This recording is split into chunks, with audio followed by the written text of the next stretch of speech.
Welcome to the Sharkpreneur Podcast with Kevin Harrington and Seth Green. Kevin Harrington is the inventor of the infomercial, one of the original sharks from the hit TV show Shark Tank, and has generated over $5 billion in TV and digital direct response sales. Seth Green is the world's first trusted authority on cutting-edge direct response marketing, a best-selling author, and the only 3-time Marketer of the Year nominee. On the podcast, Kevin and Seth interview sharkpreneurs who share straight talk on what it takes to explode your business. 49 faces looked to him in triumph. Over the last 12 months, they had each taken turns and promoted his business for a week at a time, driving over $987,342 in revenue. What if you had a network of 50 centers of influence who promoted your business every week for a year? Grab your copy of the #1 Amazon best-selling book, The Ultimate Guide to Growing Your Business with a Podcast, at 33% off the Amazon price by going to ultimatepodcastbook.com. Again, that website for 33% off the Amazon price is ultimatepodcastbook.com. Welcome to the podcast. This is your co-host, Seth Green. Today, I've got the good fortune to be with Shiloh Rodriguez. Shiloh, thanks so much for joining us. Thank you so much for having me, and also just thank you what you do for the entrepreneurial community. You guys are killing it. Oh, thank you very much. It is our pleasure. So speaking of which, let's go back in time. How did you get started? So I got started with music pretty early. I grew up in the church. My dad is a pastor, and so I would have to show up to church every morning early. And so I thought, what a great way to spend my time to just play the piano in the sanctuary.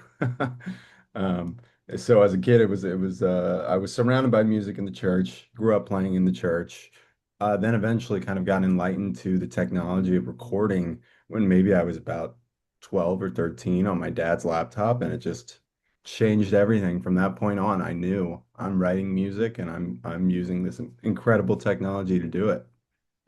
Awesome. I'm sure the longer version could probably be in a book somewhere. Talk a little bit about how that's kind of evolved to what you're doing now. Yeah.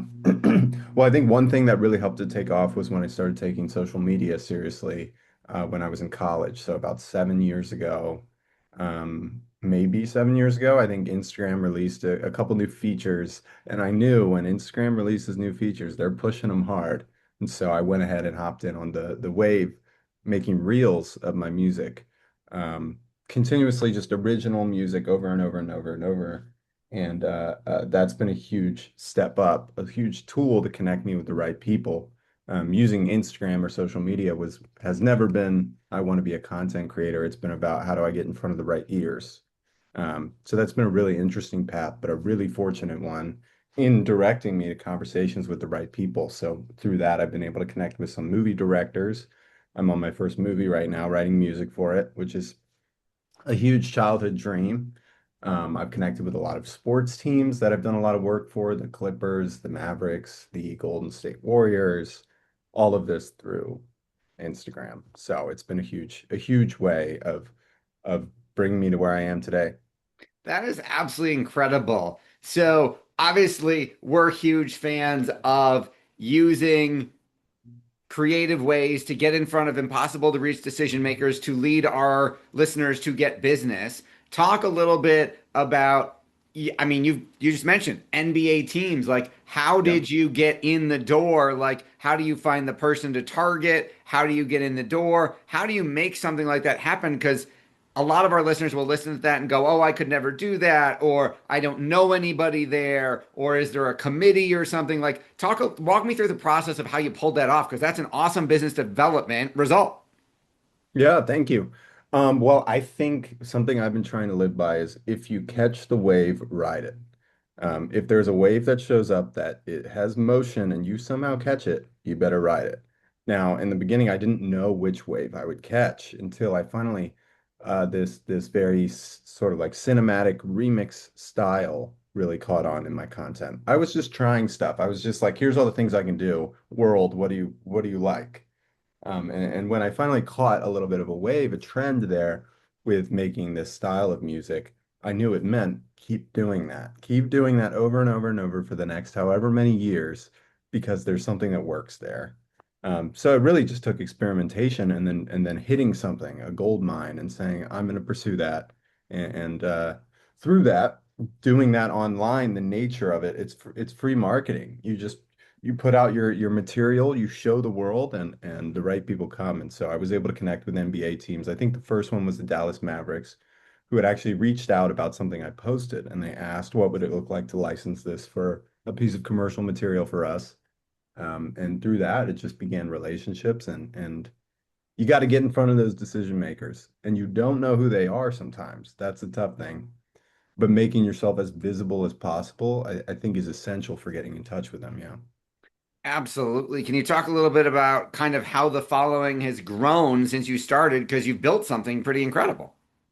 Yeah, well, I think I always say this, it doesn't matter if I have 170,000 followers, I only care about the one. Who am I posting for today? I have something I just posted this morning where I have a very specific follower of mine that has no idea I'm thinking of them, but I'd love to talk to them sometime. I'd love to get a coffee, and I know they'll like this one. So I made this and I posted that. You gotta really be strategic, and it can feel like you're just throwing stuff out into the wind. But if you have a goal with each little post, who am I trying to get in touch with? I think that's a really interesting way to approach it. The following's grown through that, and I think also through engaging a community.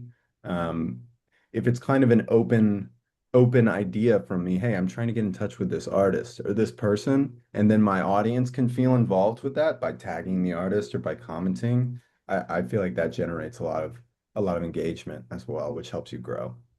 Absolutely. This used to be the case, like you can't do it anymore. Fate Meta closed a loophole. There used to be where you could, in the early days of Meta ads, you could literally target one person. You could Yeah. upload a custom audience of one person's email address and run an ad to show up in one person's news feed. And our strategy at the time was create an ad for one person, run, it won't cost you much because you're spending to get in front of one. They changed it. They made the audience size like minimum of 1,000, but you used to be able to go direct. So I like how you're kind of doing that in a roundabout way. So you're literally thinking, I'm making content for this one person who I know follows me or who I know I want to get in front of.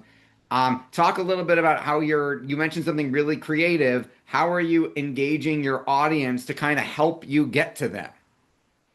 Yeah. Yeah, it can be as easy as just a call to action of saying, let's say a little while ago I had met two directors when I was doing a visit to DreamWorks Animation. I really liked one of their movies that they had done, and so I went home and I said I'm going to impress them. Okay, I'm going to get them to see this, and I'm also going to get them to see a lot of people like it. And so I rescored one of their scenes from their movie. I took the scene, cut all of the music out, and rewrote the entire music myself, and then posted it. And then I added text, I engaged with people, my friends that know those people, and I said, hey, would you mind just tagging them on this post, engage with it, like it. And I think that that's a good example of kind of targeting a certain audience. Through that, the directors ended up telling me they loved it. We've been able to build a little bit of a relationship since then. Um, yeah, yeah, a little bit of a strategic thinking approach when you're posting. I love that. So that's a marketing strategy we call delivering results in advance, Yeah. right? You literally did the work on spec just in the hopes of saying, "Hey, let me show you what I can do to get your foot in the door." Talk about the following. Is it all Instagram? How many is it? Where is it on other platforms? Tell us a little bit about, what you've grown it to.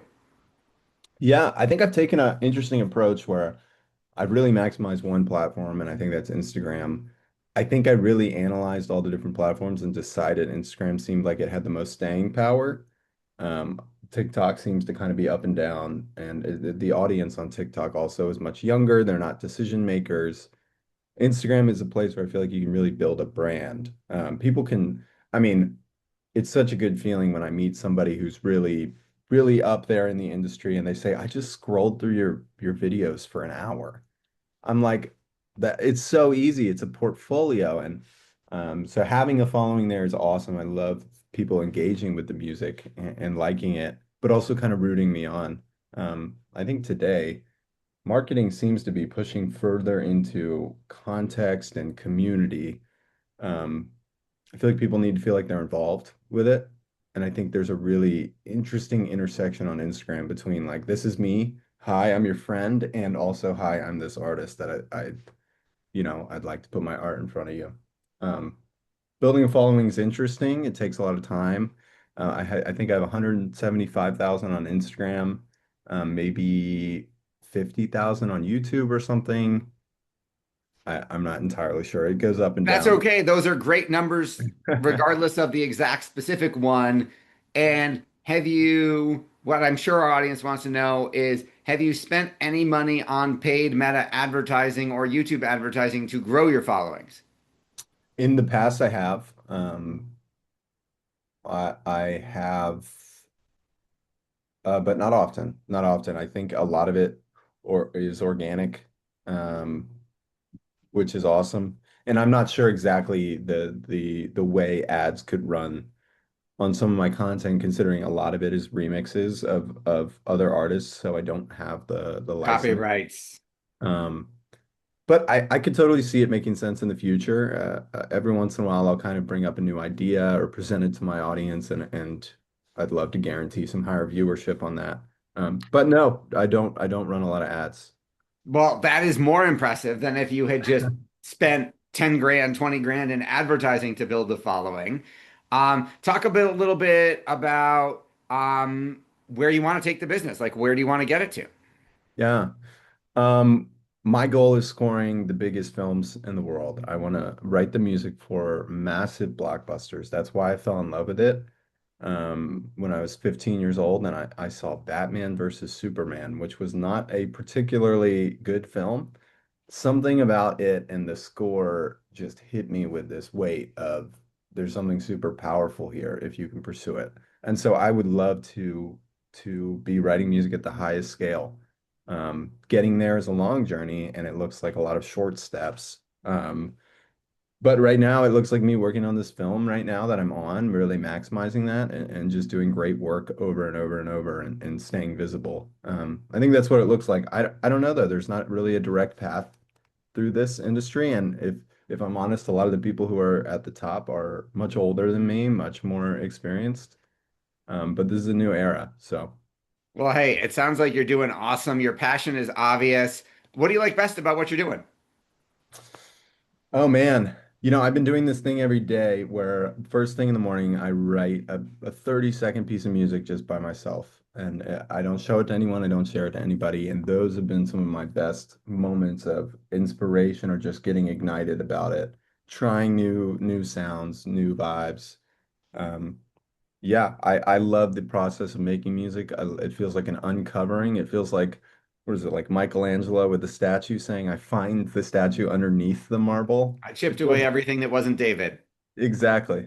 That's what it feels like sometimes. So what I really love is the music, but I think I also get super excited about engaging a community, pursuing a goal of interacting with somebody, a decision maker. I enjoy those conversations as well, and I think I had some friends in college that were like instrument majors. One of them was a cello major, and I just asked him one day, "What are you gonna do with that?"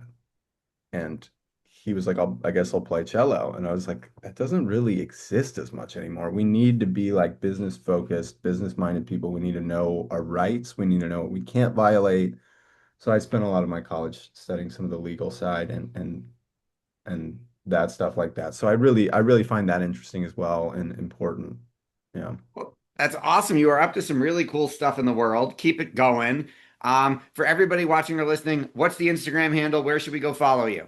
Yeah, at Shiloh Rodriguez. I think my little name will pop up here, but Shiloh Rodriguez Instagram. It's a great place to see what I'm doing. Awesome. Well, this has been Seth Green with Shiloh Rodriguez. Shiloh, thanks again for joining us. Thank you so much. I'll catch you later. Thanks everybody for watching or listening. We'll talk to you or see you next time. Why do so many businesses struggle while others seem to explode overnight? Do you wish you had the secret to this type of exponential growth?